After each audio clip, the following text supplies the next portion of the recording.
off to Jonathan Taylor. Huge hole. He's at the 30. He's going to go. 10, 5, touchdown. Jonathan Taylor made a man miss the line of scrimmage and then runs it into Prater. And a one-handed INT. Are you kidding me? Kenny Moore. What a play by Nyheim Hines.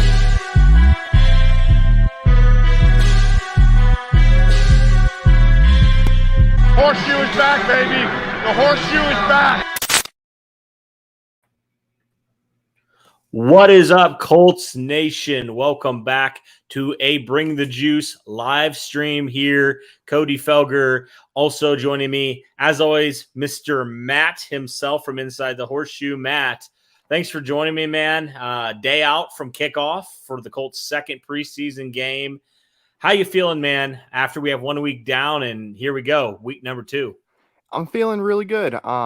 It's nice to know that we're going to have a backup quarterback when Carson Wentz comes back that's going to be able to play really well. I liked what I saw last week from those guys. So I'm just excited to see what they do tomorrow.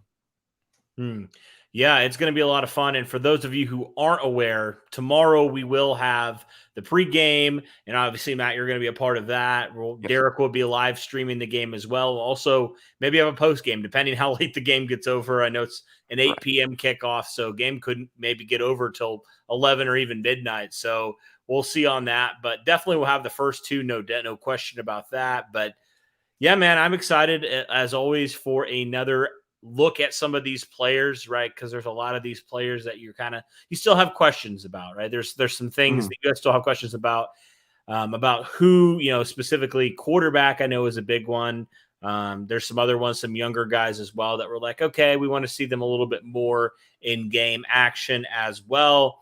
And speaking of that, the whole idea behind this whole thing is questions, right? So this is a Q&A. So basically, for anybody who's listening, if you want to ask a question, go down to the chat, submit a question. We'll try to get to as many as we can. We're probably going to hop off of here around 6:15 or so. So, roughly a half an hour we'll be on here just kind of answering any questions that we know. There could be questions that maybe we don't know regarding maybe injuries or different hypotheticals. We can give our best guess, but you know what? We haven't done a Q&A in a while. We wanted to do one for you guys. So let's check it out. Let's head here to the first one. Any updates on injuries? So, Matt, I guess I don't know if you got any more updates on some of these injuries. There's a lot of guys that are potentially going to sit out in this game, some guys who have been kind of dealing with some injuries. What have you heard in terms of injuries?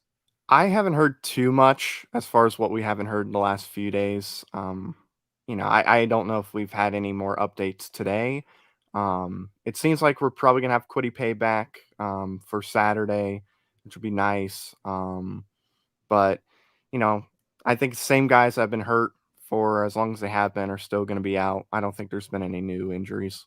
I think there's been some guys who are getting closer for sure. Like you think Ryan Kelly, for example, the Colts thought he might practice this week. So looks like he's going to start next week. So I would probably highly doubt he's going to be out there on Sunday or a Saturday. I keep saying Sunday. I'm so used to saying Sunday, but Saturday, I highly doubt he's out there because I feel like the Colts are being extra cautious because we know how much the injuries have sucked so far. And really right now, I mean, say what you want about Joey Hunt. I don't personally feel like you have a great option. Say Ryan Kelly was to go and miss multiple weeks, right? I mean, Danny Pinter just got off crutches, so he's not out there either. So I'm kind of like, I don't care really if you go to the last possible moment until Ryan Kelly is 100%. Right. And I thought Chris Reed played pretty well when he was in at center. It was crazy to see him at center because we never saw him there. But I thought he did pretty well there. But I do agree. I think Ryan Kelly is going to practice next week. So hopefully that ends up being the case because when we get to Seattle, we really are going to need everybody. Obviously, Fisher won't be ready. But, if Nelson's ready to go, Kelly ready to go, we're going to need him. Yeah, absolutely. I mean, you look at like the Rams, like their defense is really good. We're going to need to protect whoever our quarterback is, especially against them. Nothing against Seattle, but Rams defense is just another level of good compared to Seattle. So, yeah. Oh, interesting. I guess the chat wasn't working on Twitter, which is interesting. On Periscope, I thought I saw something where they were maybe going away from Periscope, so maybe that's why. Yeah, I thought I saw something about that too, but I don't know when that's going to go into effect. Yeah, it's kind of annoying, but Yeah. whatever. All right, Jeff asked, do you think it's possible Tevi will start at right tackle and Braden Smith left tackle until Fisher comes back? Just curious because Tevi's been taking all the reps at right tackle. I think this is a good question. What would you say, Matt? I would prefer to keep Braden Smith at left or right tackle, not left tackle. Yeah. I would prefer him to keep him at right tackle, and then, I would honestly try Chris Reed out at left tackle, in one of the preseason games just to get an idea of what he can do. And if that works out, which honestly, with what we have right now at left tackle, that should definitely work out until Fisher returns. But that's what I would do personally. And then I would just keep Tevi on the bench and then keep Braden Smith at right tackle because you don't want to, mix those guys up, especially when they're as dominant as they are where they're lined up. Yeah, and that's kind of goes back to earlier in the offseason, people were asking about Nelson to left tackle permanently. And I said, well, then there's no slam dunk that he's going to be a great left tackle. I mean, he's Quentin Nelson, so, not everybody's Quentin Nelson. I feel like he'd be fine. But, yeah, Braden Smith is dominant. Who's going to say he's going to be a great left tackle? It's a completely different position. And then you have a hole at right tackle, so it's not really solving it as much. But I think that does beg the argument and beg the question. I've been thinking about this. Say that Quentin Nelson does come back week number 1. Yeah. Would it be wise or would it be a possibility that the Colts maybe put him at left tackle until Fisher comes back and have Chris Reed at left guard? Because Chris Reed played really well in preseason game number 1. Now, you mentioned maybe Chris Reed at left tackle. I don't know how much experience he has there, but I do know the Colts tried Nelson a couple times last year, and it wouldn't be a permanent switch. It would just be until Eric Fisher returns. What are your thoughts on that? I would definitely be more open to that than moving Braden Smith to left tackle because, I mean, Quinn Nelson's, he's the best offensive lineman in the entire NFL. I'm sure he could definitely figure it out and play well. I mean, again, he'd definitely be better than like Sam Tevi and Davenport and all them, but I would do that. But, I would still, at least give Chris Reed in the preseason just a couple snaps or, like a quarter at left tackle. That way, if he's good enough to play at left tackle. And if he is, you can keep Quentin Nelson at left guard. But if he doesn't perform well at left tackle, then you can move Quentin Nelson over because he should, be fine. Yeah, I think he'd be totally fine. But, yeah, I mean, it is a big – I think we assume Quentin Nelson, based off of his comments, is going to be week 1, but that's no guarantee either that he's going to be back. We know how much Carson Wentz was chomping at the bit to get back, but the Colts are kind of not – they said we're not going to rush him back unless he's 100%. I wonder if the same goes for Quentin Nelson, even if Quentin Nelson's adamant, no, I'm going to be out there. I don't know. Right. We'll see exactly, but yeah. And also I've thought about this. So we'll get back to your questions in a minute. But there's some veteran offensive tackles out there right now. You know how the Colts did last year with Jared Veld here near the end of the year, and he actually performed pretty well. It's like, would the Colts potentially look at this free agent market here at tackle and maybe sign a veteran? Right. There's a couple guys, Russell Okung's a name that I know some people were like, even before Eric Fisher got signed, they're like, oh, maybe that would be an option. Would he be a short-term solution at left tackle potentially or somebody like that? Right. Yeah, I definitely would be open to going after somebody like that or just somebody that's available in free agency in general. Hopefully, we get that figured out pretty soon. But, I wouldn't be opposed to bringing in a couple guys, working them out, seeing how they do. And if they look better than Tevi and the other guys at left tackle, then, bring them on. You can let Davenport go. I don't think that's going to hurt many Colts fans to see him go away. But no. You could bring in somebody like that and then just try them out. And if they work out well until Fisher returns, then I definitely would be open to it because it's a little scary right now with what we have. It is. It's wild. Like, I knew it wouldn't be great, but it's been worse than I think anybody expected. At tackle. I can't believe it. Like, it's actually kind of wild to me how bad the situation has been because we're all like, oh, obviously the Colts signed Eric Fisher believing that they could get by for maybe a couple games. Yeah. I don't even think the Colts expected it to be this bad at Yeah, I tackle. don't think so. You're like, at least one of these guys will be average, right? And Yeah. it has not happened. Like, I thought Tevi would be okay, like, just for the first few weeks. I thought he'd be a fine guy to start, when Fisher's out, but he's getting thrown around by, like, Toure in practice, and he's just getting beat, it seems like, all the time. So it definitely worries me. Because, like I said, I thought he would have been okay, but, yeah, I never thought it would be this bad. No. Not at all. Not at all. All right, let's move on from left tackle talk. We might get back into it here in a little bit, but JDW's here. He said, "What's up? What up? How's it going, JDW? Good to see you, man." He also adds, awesome interview with Frank Reich. Matt, I know you were a part of that. Yeah. That was super cool to be was able a to lot of talk fun. with Frank Reich. Yeah. I'm trying to remember, what were the questions that you asked? I remember, what was it about the cornerback, the third corner? I asked about the cornerbacks, but I also asked about the receivers and just how confident he was in all of them. And like he was right. When he said that he feels perfectly fine at receiver and everybody was freaking out about it, he was right, because we got some guys. It's going to be difficult, but it's good to have that problem. It is. It's good to have an overabundance of talent than a lack of talent, for sure. Yeah, I asked about, if you missed that, go back and check that a couple days ago. Frank Reich availability on our channel. And also, if you're listening via podcast or anywhere like that, also there for you guys to listen at your convenience. But yeah, that was a great interview. Asked Frank Reich. We both got 2 questions in, which was cool. Yeah. I was able to ask Frank Reich about the quarterback competition. He says he's confident in both Eason and Ellinger. And go check that out, the full interview as well. I also talked about some of the injuries as well. And Frank Reich, I thought, had a really good answer there. But thank you, JDW. Really appreciate it. I assume this question's asking about Dio, about the human hurricane. I'm assuming he put a tornado, but I'm assuming he's meaning about him. I believe it was January when he tore his Achilles. I'm pretty sure. Yeah. Him and Eric Fisher had surgery pretty close to each other, if I'm not mistaken.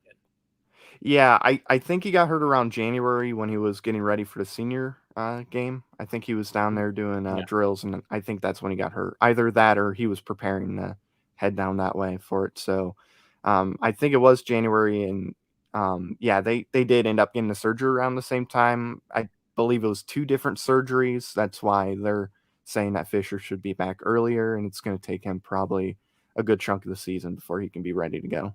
Yeah, and people may be asking, well, if it's the same injury, why is this surgery, longer for Dio, or the prognosis longer for Dio to be out? I think it's simply because Eric Fisher had better doctors, right? He had better access to surgery than Dio Odangbo did, as a guy that really didn't have millions and millions of dollars to put into it, right? Yeah. And it makes sense. I mean, it sucks, because you would love to see Dio back earlier rather than later, but that's just kind of how it goes. Ballard knew this. Everybody knew this in the Colts organization. So obviously they felt good with potentially having him miss the first half of the season, maybe even his first season. We'll see, obviously, because every guy's different on the rehab. So we'll see how that plays out. But yeah, to answer your question, January, around the same time as Fisher, but should be expected to be back a little bit later because of that. All right, another question here. After 1 week of preseason, how do you feel about the pass rush depth? I'm fine with it right now. Obviously getting Toure in there was cool and all. I thought it was okay for right now. I want to see it this weekend, though. That's what I'm really going to be paying attention to, because with Kwity Paye coming back, I want to see how that affects everything. And of course, I want to see more Kafuzi. I love Kafuzi. He did some good things in that game, so I want to see him continue that. So that's definitely something I'm really going to be paying attention to this weekend. Yeah, I feel like as far as depth is concerned for pass rush, I feel fine about it. Yeah. I think as far as guys that, and that's never really been a question this offseason. It's just like, who's going to step it up? Who's going to be the guy at pass rush, or the guys at pass rush for the edge? And I think that's still something I need to see more of, right? We saw glimpses of it from Banogu and Toure in week 1, but they didn't get a sack. So you didn't really see it in full effect. Now that they're playing against more starters, and it looks like Minnesota is going to play more starters this week as well. Most of their starters, like the Colts are. Okay, how are you going to do it against the ones? That's what I'm really looking forward to. And thanks for the question. And I think, ask me this in a couple days, and then I'll give you Yeah. a better answer once I see them against other teams' ones that aren't Julian Davenport, Sam Tevi, or Right, Will yeah. Holden. Oh, yeah. All right. Another question says, who do you guys think will win the quarterback one competition if Carson Wentz isn't back week one? This is an ongoing debate. Yeah. I know different people have different sides. I've kind of given my thoughts on who I would like to see and who I feel like has the upper hand right now. But Matt, what do you think? I absolutely think it's going to be Eason.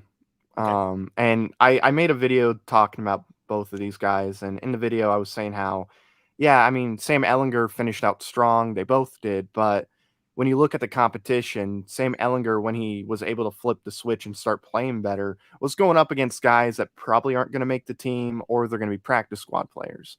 But, Jacob Eason was going up against at least the backups. And I thought just overall with his first half compared to Ehlinger's half, I thought Eason had a stronger half all around. This weekend, I think it's going to answer that question. I think we're going to find out if Ehlinger can really take that step and become a backup at least for Carson, because, it was his first game. So maybe that played a factor into it too, but now he's going up against a better competition. I think Saturday is going to be our answer, or at least when we find out. Yeah, it's going to be a big test to see, like, all right, now Sam Ehlinger has a chance with the ones, and he's playing against stronger competition than Jacob Eason did last week. So I think if he goes out and balls out, great, awesome. Yeah. And then you have I really don't know anymore. I do think right now, based off of, I agree with you. I think last week Jacob Eason had the slightly better game. I mean, people will point to the pocket presence. I'm not too concerned with that because it seems like it's been a point of emphasis this week that the Colts have really drilled into Jacob Eason's head. But I just felt like he made better decisions overall. And to your point, I won't go into it. I've kind of given my thoughts already. But I thought he really built off that and had a really strong week of camp as well. So I think right now, Jacob Eason, if you're making me go, say the Colts would play on Sunday, I'd probably say Jacob Eason. But you're right. This is another big test to see, okay, what does Sam Ehlinger have? Because I like Sam Ehlinger a lot. I will admit, objectively, I know that Jacob Eason has the higher potential. He's got the bigger arm. He's got the things that you're looking for in a franchise quarterback. Physically, Jacob Eason is superior. But that doesn't automatically translate to being the better quarterback. And I know that, and I'm aware of that. So, yeah, I really want to see Sam Ehlinger against the ones and see how he performs. And then also week number 3, I'm assuming they'll do the same thing with Eason, right? Because really Jacob Eason didn't get the chance to go against ones. So if he gets the chance to go against ones in week number 3, and hopefully, whoever they're playing, I haven't checked, plays their starters in week number 3, so you can get a little bit better of an idea who's going to be your starter. And I think it would be better for Jacob Eason as well to get a chance against some of those number ones as well. So yeah, I mean, ask us after this week, and I think we'll have a little bit better idea, but I still don't know if I can firmly say somebody until I see both these guys against ones. I really don't, which I don't know how you feel about Sam Ehlinger playing the entire first half, but personally, I would like to see Jacob Eason get some run against the starters, and maybe the Colts will do that. I know their game plan right now is to play him the entire first half, but I felt like their game plan against in week number 1 against the Panthers was to have Ehlinger play in the first half, and he ended up not. So things can change, I feel like, and they may change. We'll see, but yeah, if Ehlinger goes and balls out against this week against the Vikings, I mean, the quarterback competition, I think, is going to be a lot closer than I think right now, in my opinion, it is. Yeah, I happen to agree with that too. I agree. I would prefer to have Eason start this upcoming game too, but I kind of like that it's going to be Ehlinger, though. That way we're getting a true quarterback battle. Because how I think it's going to go is Eason started week 1, Ehlinger's going to start week 2, and then the guy who wins the job is going to be starting week 3. But yeah, I totally agree with you.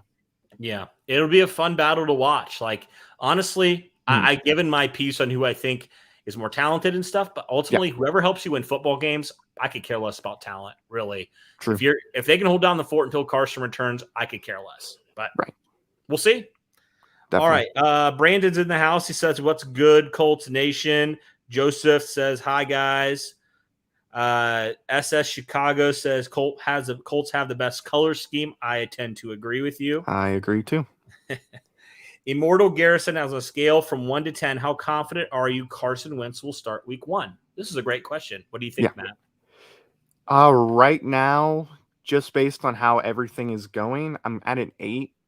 I think there's a chance that he doesn't start, but I'm feeling really confident that he's going to start in week 1. I think, especially with where he's at right now and where he was a week after the surgery, that's a very, very good sign. And I'm expecting him to start, but I wouldn't be surprised if they rest him, let him get used to the offense a little more in practice, and then throw him in when they play the Rams. See, I'm kind of going to go with 6 because of that reason you just said, Mhm. because I think if it's up to Carson, he's out there week 1. I think the Colts are just being super cautious, as they should be with Carson, because we saw years ago, meaningless game, week 17, Andrew Luck's out there, and you never want to see that. He needed surgery. He shouldn't have had any business being out there on an NFL field that day. Right. And obviously, Jim Irsay's learned his lesson there. You don't want that to happen because it prolonged the process for Andrew Luck for years. I mean, honestly, it messed him up mentally. So I appreciate that the Colts are taking the utmost precaution with their franchise quarterback. So I'm going to go with 6 just because I feel like you don't know with this. 5 to 12 weeks is such a broad scope.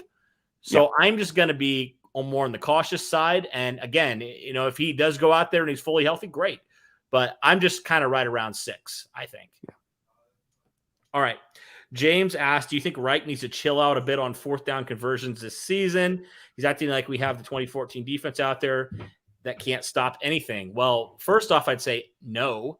I love the aggressive mindset personally for Frank Reich. I do think maybe I would say more so on kicking the 3. Sometimes I feel like you need to do that.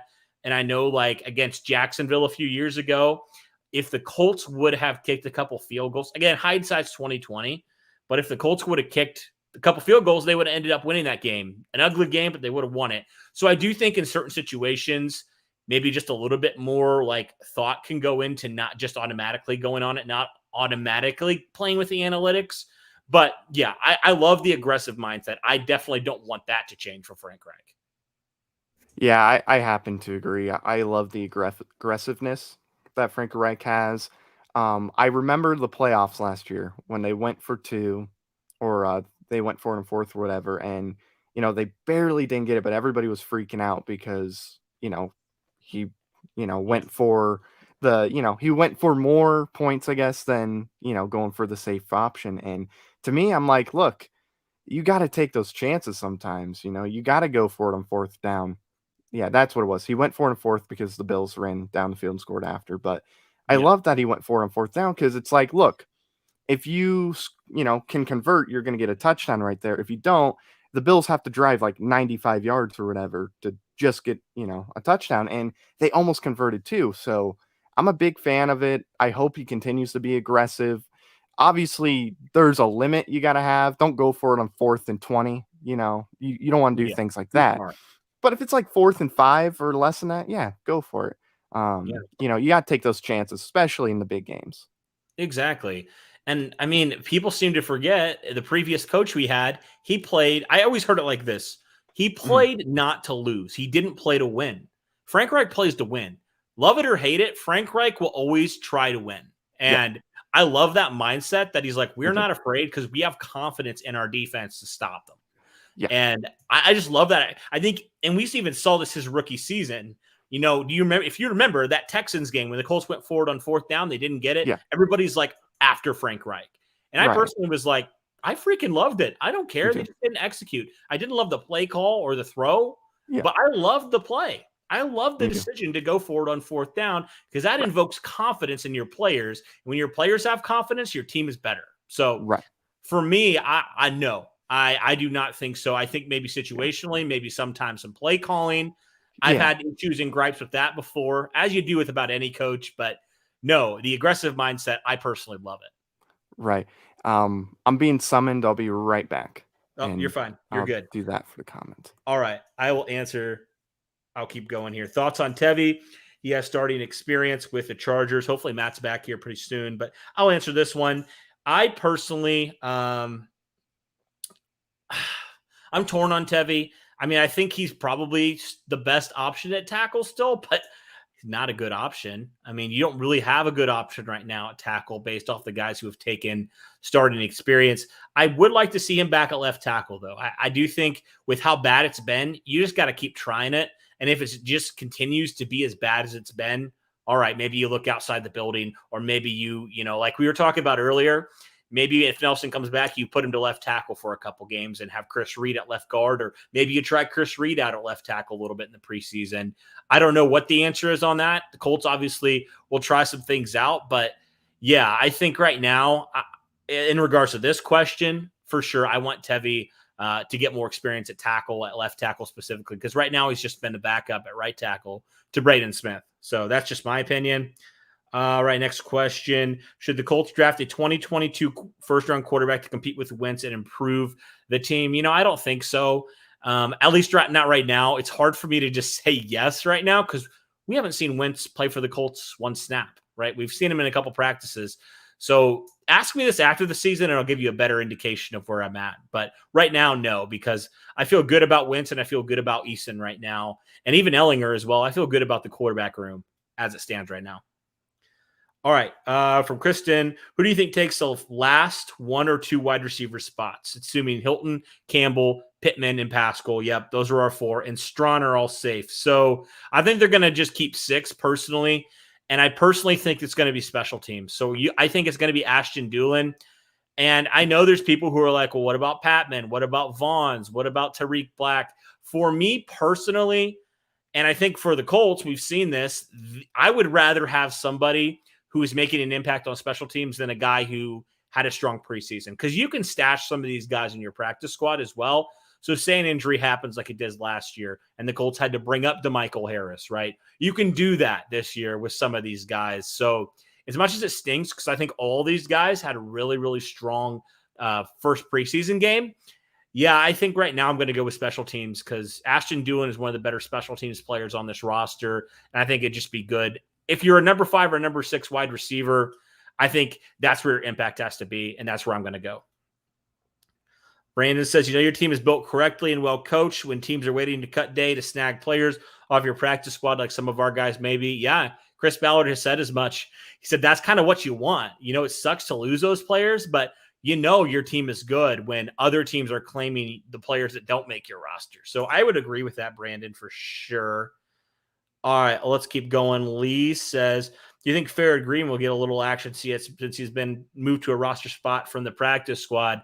Yeah, I'm interested to see Farrod Green in this preseason game because he's had a pretty strong camp from what I've heard. It seems like every time I hear a tight end, Farrod Green's name's in there as well. So, yeah, I'm excited to see him a little bit more. Didn't see him much last year, but seems like he's had a pretty good camp.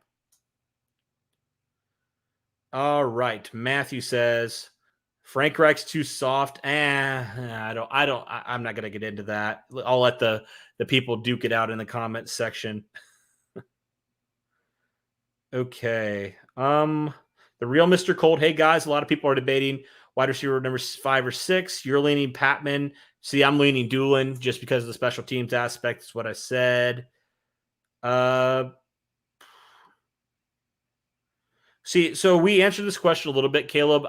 Nelson has experience at left tackle. Braden Smith does not. I would rather just keep him in his position as opposed to, you know, going for a left tackle, trying to that would just completely mess up your offensive line. Your right side's pretty intact right now. I would keep it as is, as it stands right now. All right.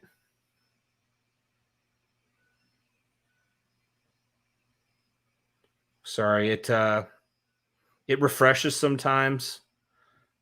Okay.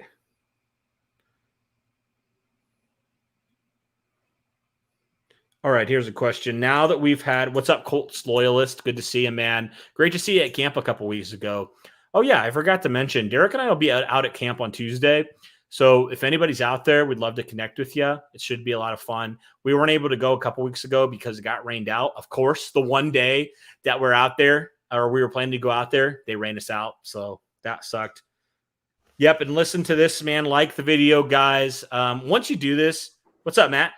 Oh, had to take my dog out. He was freaking out, I guess. Oh, yeah, for sure.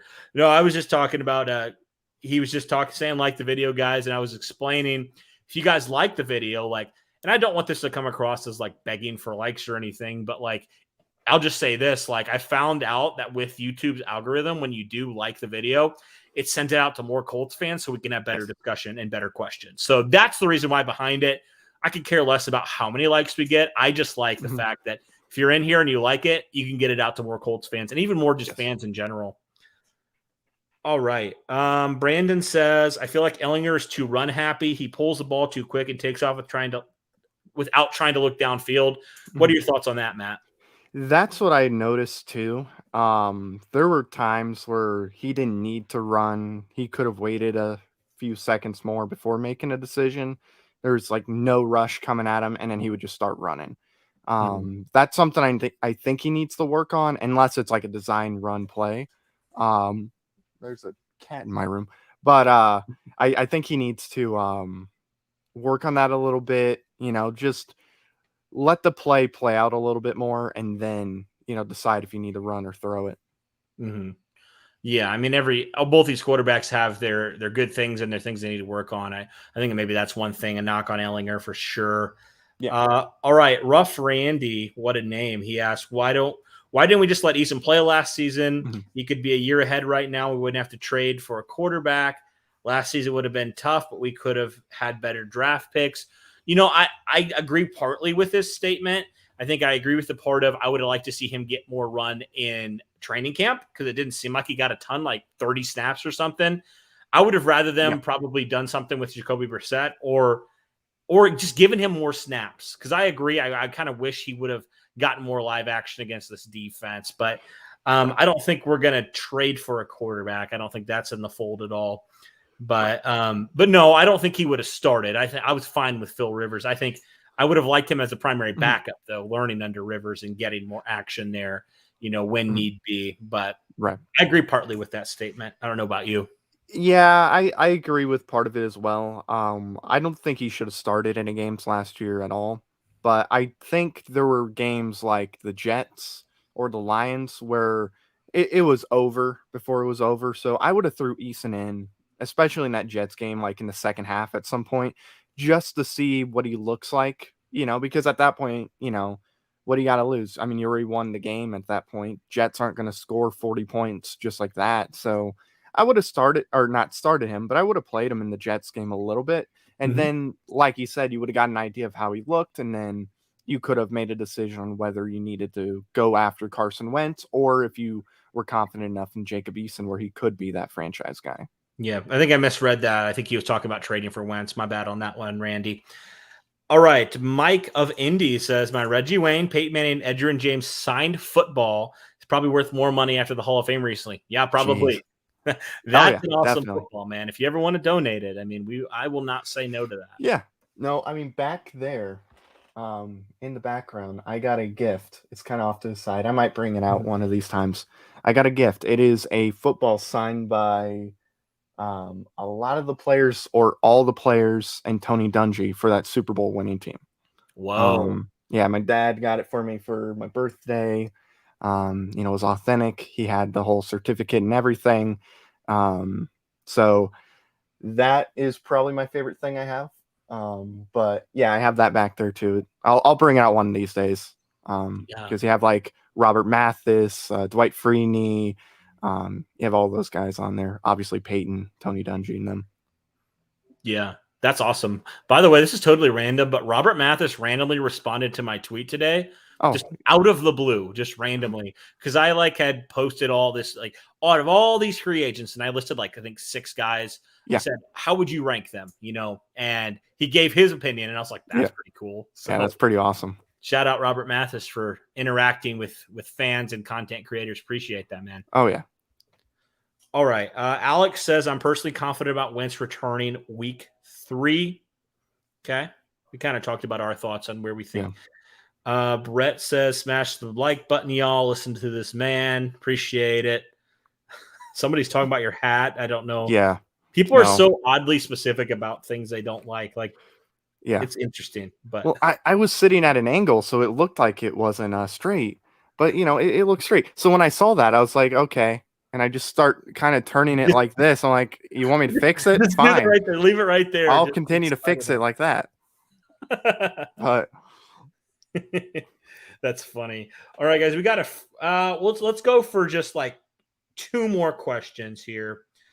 I know what this is asking, but that's funny. Jordan Wilkerson. Would you trade Jordan Wilkins? Would you trade Jordan Wilkins? Part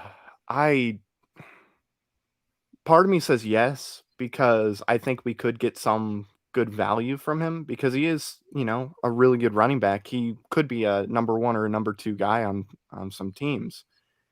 But at the same time, it's like he's kind of a benefit to have there too, because if, Jonathan Taylor, God forbid, is out, and, like Marlon Mack is out, and we need Jordan Wilkins to come in, he can fill in and do a pretty good job. But then again, we saw like Benny LeMay, and I never heard of him, and he went out there and he looked really good. He carried like 10 guys on him on that one run. I got a stupid penalty out of nowhere. Yeah, that was a dumb penalty.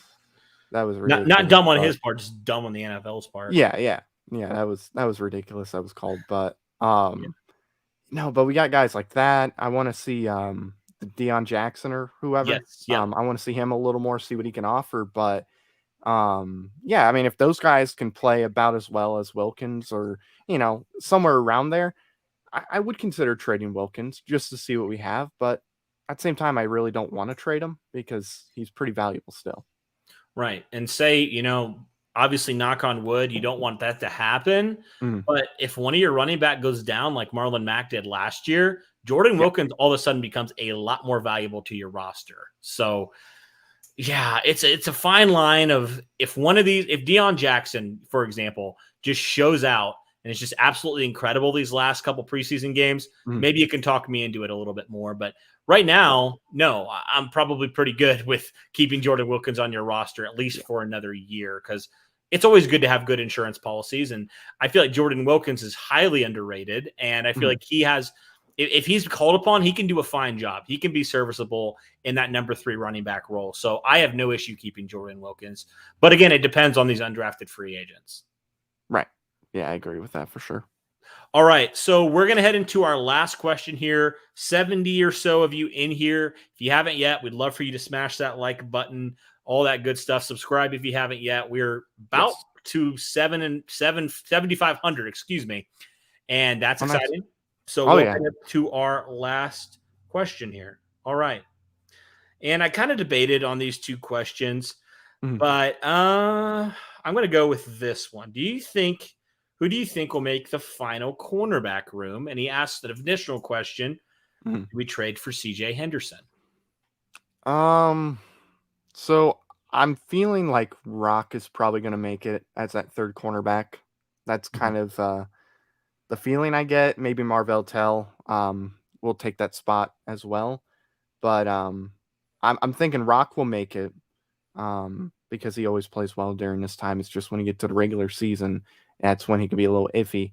But I feel like Rock is going to. And it would really depend as far as what we would have to trade for with CJ Henderson. But I wouldn't be opposed to it. I feel like Jacksonville, since they drafted him last year, I feel like they're going to want high capital for him. And I'm not about trading for high capital for him. I'm just not. Like, I mean, he had an up and down rookie season. So, like, he's not a guaranteed thing. Now, if his value is a little bit more down, I might consider it. But I don't think right now. But let's, before we go, I guess, we'll just stay with the cornerback room. Who are the guys? How many do you think they're going to keep first off? And who are the guys you think that are going to make the final 53-man? So I'm thinking they're going to keep around like 5. So like 4 to 6 is kind of the area I'm thinking of. I think they're going to obviously keep Xavier Rhodes and Kenny Moore. Like they're locks. They're going to make it. If they get cut, then fire whoever cut them. You got to do it at that point. But I think Rock is going to make the team. I think Marvell Tell will also make the team.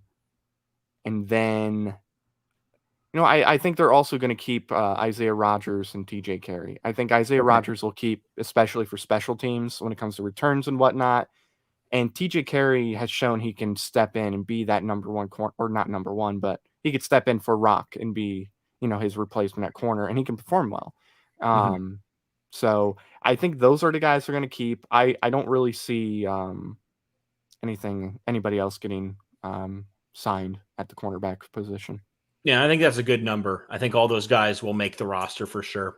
But all right, guys, that'll do it for our Q&A. Just a little bit over half an hour. Not a long episode, but thank you everybody who did submit a question. We really appreciate it.